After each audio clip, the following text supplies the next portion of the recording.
నమస్తే, welcome to my channel. My dear friends, ఇప్పుడు నేను చెప్పబోయే విషయం వ్యాయామం గురించి. కారణాలు ఏవైనా సరే నేటి టీనేజీ పిల్లల్ని ఒత్తిడి చిత్తు చేస్తుంది. వాళ్ళలో యాంగ్జైటీ, డిప్రెషన్ వంటి సమస్యలకి దారితీస్తుంది. మన దగ్గరే కాదు, ప్రపంచవ్యాప్తంగానూ ఇదే పరిస్థితి. సాధారణంగా వీళ్ళకి వ్యాధి తీవ్రతను బట్టి మానసిక వైద్యులు బిహేవియరల్ థెరపీతో పాటు మందులు ఇస్తుంటారు.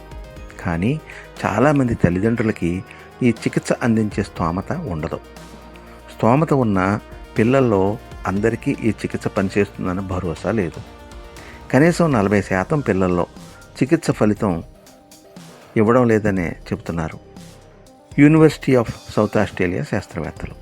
అందుకే టీనేజీ వాళ్ళందరికీ ఉపయోగపడే ఓ పరిష్కారం కోసం వాళ్ళు అన్వేషిస్తూ వచ్చారు.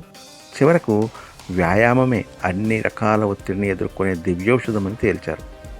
సుమారు 32,000 మంది టీనేజర్లను పరిశీలించి ఈ విషయాన్ని చెబుతున్నారు వాళ్ళు. ముఖ్యంగా కుంగుబాటు అంటే డిప్రెషన్ సమస్య ఉన్న వారిలో కాస్త శ్రమతో కూడిన ఏరోబిక్ బరువులెత్తే వ్యాయామాలు అద్భుతాలే చేస్తున్నాయట. అదే మానసిక ఆందోళన అంటే యాంగ్జైటీతో బాధపడుతున్న వారికి నడక, జాగింగ్ లాంటి తేలికపాటి వ్యాయామాలు ఏవైనా సరిపోతాయంటున్నారు. రోజువారీ జీవితంలో వీటిని భాగం చేసుకున్న వారిలో 4-5 నెలల్లోనే చక్కటి ఫలితాలు కనిపిస్తున్నాయని చెబుతున్నారు ఆ శాస్త్రజ్ఞులు. కాబట్టి ఇటువంటి సమస్యలకి మందు వ్యాయామం తప్పకుండా చేయండి. ఇది నచ్చినట్లయితే లైక్ చేయండి, కామెంట్ చేయండి, అలాగే మీ ఫ్రెండ్స్కి కూడా షేర్ చేయండి. ఇంతవరకు మీరు నా ఛానల్కి సబ్స్క్రైబ్ చేసుకుని ఉండకపోతే వెంటనే సబ్స్క్రైబ్ చేసుకోండి. ధన్యవాదాలతో మీ నాగేంద్ర కుమార్ వేపూరి.